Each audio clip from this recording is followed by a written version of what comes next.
Welcome to the Converge21 podcast preview series. What is Converge21? Converge is a community of forward-looking ethics and compliance practitioners and leaders, and Converge21 is where we gather and connect. You're invited to groundbreaking keynotes, fireside chats with CECOs from the world's most impactful companies, and practical workshops that will empower you to move the needle within your organization. The goal of Converge21 is to explore emerging trends, topics, and tools that enable you to manage better ethics and compliance and drive value and impact to your overall company strategy. You will leave this conference with new resources, best practices, and actionable ideas that can put you and your compliance practice at the next level. Most importantly will be the engagement. You'll have the opportunity to engage virtually with compliance practitioners literally across the globe. This is one of the top compliance events annually, and Converge20 was a great success. I hope you will join me in attending Converge21. We'll link to the registration and information in the show notes to this podcast. I take things in a little bit different direction today, where I talk about my Converge21 panel, but more importantly, the engagement that you can have if you participate in Converge21. This is Tom Fox, and today I'm going to talk about my panel at Converge21. I'm extraordinarily pleased to be on a panel with Professor Karen Woody. We're going to talk about the regulatory and enforcement landscape under the Biden administration, certainly for the first 9 months of the year.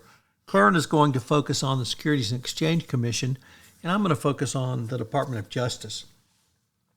This is particularly appropriate because we recently had the second FCPA enforcement action of 2021. The first one was AMEC Foster Wheeler, and the second one involves another UK company, WPP. We're going to take a deep dive into these enforcement actions and try to understand how they occurred. The facts, relevant facts in the time period of these cases was well into the second decade of this century. So you would think that companies had gotten the word about having robust compliance functions. However, you will see from both of these enforcement actions that in the case of WPP, up until literally 2019, the company was still engaging in bribery and corruption in its overseas operations. In fact, WPP was noted to not even have had a compliance function. This is for a $15 billion multinational company with 100,000 employees worldwide. So you have to wonder about their commitment. Nevertheless, both enforcement actions had a lot to say about a variety of areas that we're going to talk about. Mergers and acquisitions, corporate culture, internal investigations, internal controls, the interplay between internal control function, the legal department, and the compliance function, and data silos that inevitably come up and lead to compliance failures. So even though there's a paucity of enforcement actions, at least to date, I think from the Department of Justice perspective, we've had a couple of interesting FCPA enforcement actions. So we're really going to have a lot to talk about in a very deep dive way for my part of the presentation. Karen Woody is one of the nation's leading experts on the Securities and Exchange Commission. And Karen will talk about a wide variety of topics that the SEC has focused on under the Biden administration and new chairperson, Gary Gensler. Obviously, ESG will be at the top of the list, but a wide variety of other topics, including climate change, SPACs, and other issues that have become more relevant under the new administration. Additionally, this year we've had the over $1 billion awarded now through the SEC whistleblower program, and that certainly is something that's been a huge success for the Securities and Exchange Commission, and I think will be part of the ongoing enforcement efforts to utilize this mechanism to garner more tips from the U.S. public companies in the private sector. So expect a really interesting presentation by Karen Woody as well. I'd like to spend the rest of my time talking about really why you should attend Converge21 outside the panels and presentations that I've been presenting on this podcast series. Converge 20 was without a doubt the best virtual conference of 2020, and that made it the best compliance conference of 2020. And the reason is not only are there great keynote speakers, great panelists, great panels, great topics, but Converge works very hard to have literally as diverse as panels and presentations that one can have. And this year, they've made the effort to bring new speakers to this conference. So not very many prior speakers at Converge events will be speaking at this year's event. So we're going to hear new voices. And when you hear new voices, I think it always gives you the opportunity to garner some new insights because these are people who typically have not been on the rotational speaker series at so many compliance conferences. But the other reason for your attendance at Converge 21 is frankly you, because to me, one of the most powerful things about Converge 20 was the intersection of dialogues between three groups. There was a dialogue between the speaker and the audience, obviously. Then there was a dialogue back from the audience to the speaker in forms of questions and comments. But in many ways, the most interesting and perhaps the most long-term useful dialogue that went on was between the audience itself. So people will pose questions to audience members. People will comment upon the topic or the speaker and have other audience members jump in and comment as well.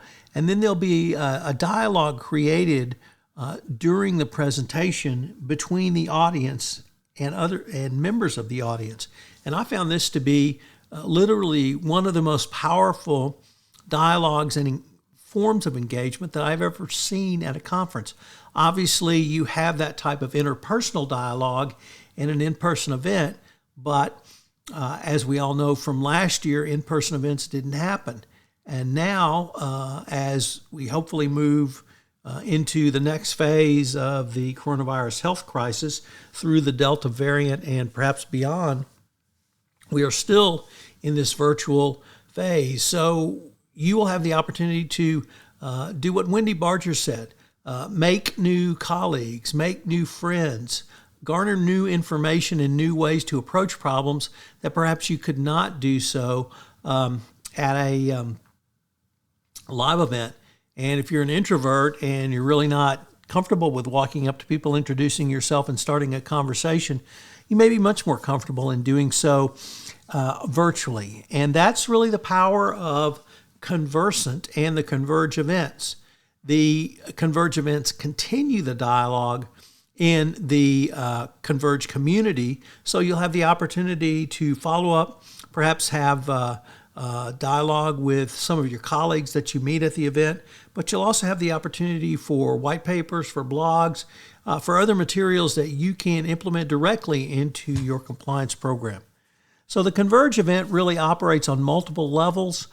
The part I've been involved with that I've been visiting with you about is the speakers and the panels, but I would ask you to consider how powerful it can be for you if you have the chance to engage in individual dialogue with other Converge attendees, and that you can really have the opportunity to swap stories, learn best practices, get some insights about how you might design, enhance, or your compliance program or implement any of those. So it will really have the opportunity for you to take a deep dive into a variety of topics, both the topics that are covered by the speakers and topics that come up during each presentation.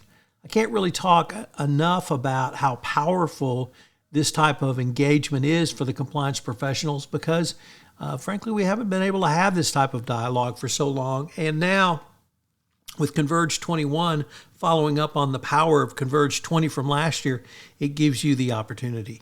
You can't beat the price. It's free, so I hope you will join me, Tom Fox, in attending Converge21, and I hope that you'll engage with me and others in the Converge community in the dialogue that is ongoing during each keynote, during each panel, during each speech, and during each presentation.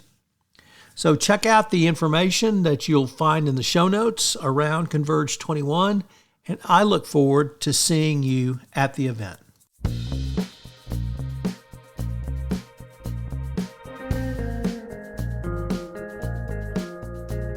Hello everyone, this is Tom Fox again. I hope you will join me at Converge21. We're going to link to the information and registration page in the show notes. It's going to be a great conference, literally one of the best annually going forward.